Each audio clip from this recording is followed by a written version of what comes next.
Congressional Democrats are in dire straits as polls show Americans lay the blame squarely with them for the shutdown. Meanwhile, a lecture by Senator Cory Booker in a judiciary subcommittee on the rise in political violence gets a stunning rebuke from both the left and the right. I'm Tony Kinnett, host of the Daily Signal's Tony Kinnett Cast, syndicated nationally at 7 p.m. Eastern. It is Wednesday, October 29th, 2025. This is the Daily Signal's top news in 10.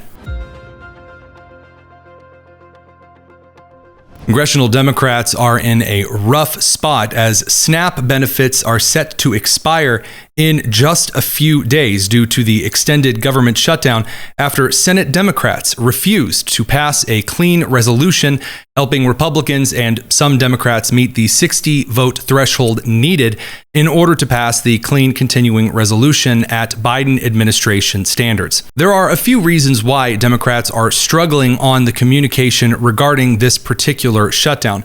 First and foremost, there are some Democrats who are still trying to suggest that Democrats are not responsible for the government shutdown. Here was Representative Melanie Stansbury of New Mexico's 1st Congressional District being caught by Jake Tapper pushing this narrative. Let me be clear.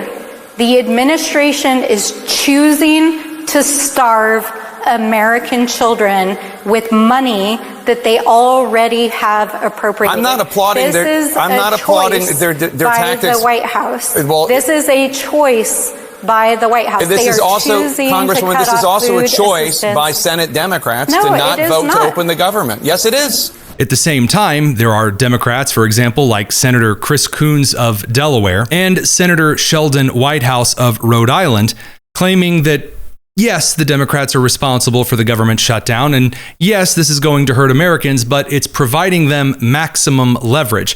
First, here's Senator Coons. Republicans control the House, the Senate, and the White House. Frankly, this is our only moment of leverage. And Senator Whitehouse. Why are working families the leverage the Democrats need to get Obamacare fixed, to get the Republicans to fix Obamacare? Why is that the place you guys have to go that far? It's the only lever we have. And frankly, it wouldn't be a lever at all if Republicans were being reasonable. A reporter from CNN pressured Senator Peter Welch, Democrat of Vermont, over the largest public sector union in the country, calling for Democrats to get this over with and pass the resolution so they can get paid. The nation's largest public sector union calling for you guys to pass a clean continuing resolution. Does that change your position? It doesn't change it, but it's a real indication of how this is really tough on people. And that's why it's really important for the president to get involved, because he's the key person here. While Senator Cory Booker of New Jersey tried to claim that this was actually President Trump's shutdown, the polling data indicates quite the opposite. Here's Harry Inton's latest analysis of the Republicans' rise during the shutdown. Starting with Republicans, how has the shutdown seemed to have affected their political standing? Yeah, you might think, given that the Republicans are in charge of both the House and the Senate, that a government shutdown might actually hurt the Republican brand. But in fact, it hasn't. If anything, it's been helped a little bit. Take a look here, the shift in net popularity versus pre-shutdown. When we're looking at the Republican Party overall, that brand actually up 2 points. That's within the margin of error, but clearly it hasn't dropped. Come over to this side of the screen. Look at the net approval ratings for Republicans in Congress. It's actually up 5 points since pre-shutdown. So what we're seeing here is the Republican brand in Congress has actually improved somewhat compared to where we were pre-shutdown, despite the fact that Republicans control. And that's the math that John Thune and Mike Johnson are looking at is, well, hey, why should we give, electorally speaking, when our brand has actually improved a little bit? Now, we say their position is getting better. With whom? Yeah, okay, with whom? So I think it's two groups that it's so important to keep an eye on. All right, change in the Republican Congress's net approval rating versus pre-shutdown. It's rallying the base for sure. Look at this, the net approval rating up 12 points versus pre-shutdown. But it's not just with the base. It's also with the middle of the electorate. Look at this, among independents. It's up 8 points as well. So we've got a situation here where Republicans with the shutdown are actually rallying their base, but it's also something that's not hurting them with the folks in the middle. If anything, it's helping them with folks in the middle. And this is the type of math that if you're Republicans, you like to see, right? Because something could rally the base but alienate those in the middle, or something could rally those in the middle but alienate the base. But the truth is, we're not seeing that. What we're seeing is the Republican brand has actually gotten better among independents, and it's also gotten better among Republicans as well, that Republican brand when it comes to those in Congress. So again, what's the electoral reason that Republicans would give in at this point? And Democrats, of course, they have their eyes on the midterm elections. Yeah, we have elections 1 week from today, but what Democrats in Congress are mostly focused on are 1 year and 1 week from today from the midterm. So how are they positioned right now? Yeah, so I mean, look, the generic congressional ballot, which traditionally Democrats have done really well on, and if you look at this point back when Trump was president the first time around, Democrats are up 11 points. Look at where it is now. Democrats are ahead, but they're actually only up 3 points. This is, in fact, the worst position Democrats have been on in a generic ballot at this point in midterm when there was a Republican president in the last 20 years. And this is no different from pre-shutdown. So Republicans aren't losing on this metric either. They become more popular, and they're actually in a pretty good position for them historically when it comes to the generic congressional ballot. This is a concerning number for Democrats, are you saying? This is a concerning number for Democrats because it's considerably worse than they traditionally do in midterm elections when there's a Republican president. We sat down with our Daily Signal president, Rob Bluey, to talk a little bit more about this in depth. No one's having a worse day than Chuck Schumer's social media interns, because whether you're on MSNBC, CNN, whether you're on CBS, ABC, Fox News, Daily Wire, Daily Caller, Daily Signal, the news is universal. Democrats are getting shellacked over the shutdown, and it's getting worse by the day. Rob Bluey, president of the aforementioned Daily Signal.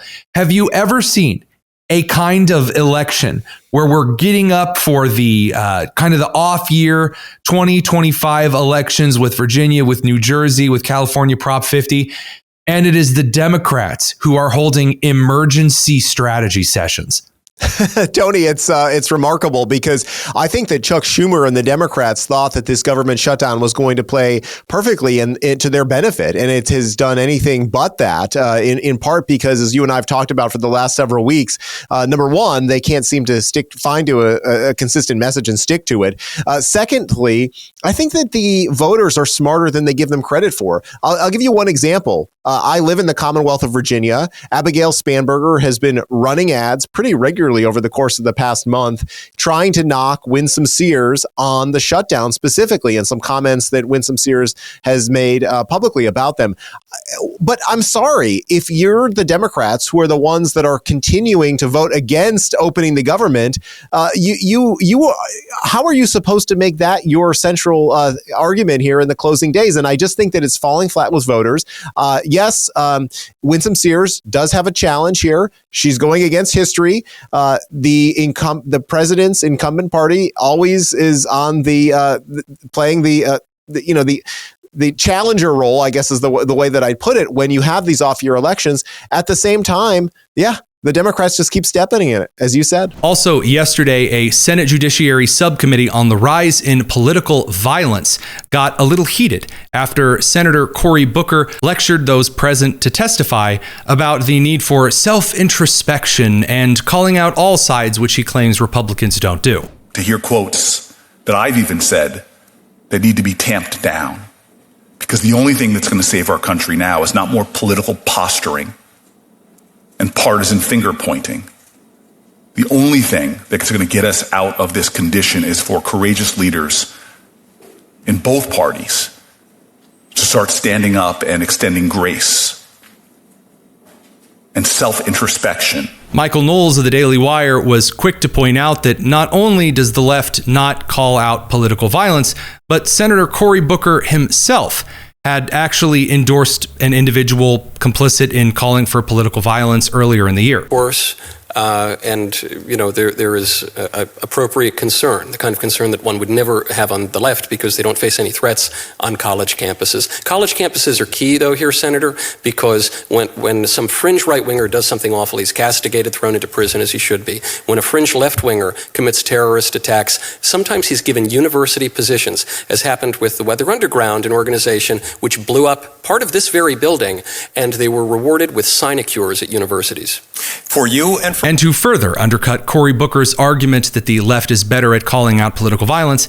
here's liberal podcaster Jennifer Welch suggesting that Democrats need to get on board with celebrating the assassination of Charlie Kirk and maybe the murder of others. Look at this clip of a wine mom at the No Kings March. Play the clip. His name was? Charlie Kirk, ma'am? Yeah, him is horrible. Horrible. Charlie Kirk is horrible? Yes, I'm glad he's not here. You're glad he's dead? Yes. something like that, ma'am. He was horrible on the campuses, the college campuses. Horrible person. You know what? I do the exact same thing. Well, would you be glad if I would die? Maybe. I'd have to think about it. You should be ashamed of yourself. You should be ashamed of yourself. Your friend just said she'd be happy if I died. I think we need to... So listen up, Democratic establishment. You can either jump on board with this or we're coming after you in the same way that we come after MAGA. Before you go, head down to the description and make sure you're subscribed to the Tony Kinnett Cast. We've got a slate of interviews that are coming in so quickly, we're not able to release them all on the show. So subscribing makes sure that you get access to all of them. Tonight at 7 p.m. Eastern, we'll be getting a roundup on the day's news and nonsense and preparing for our major election coverage under a week away. I'm Tony Kinnett, and this has been the Daily Signal's top news in 10. Take care.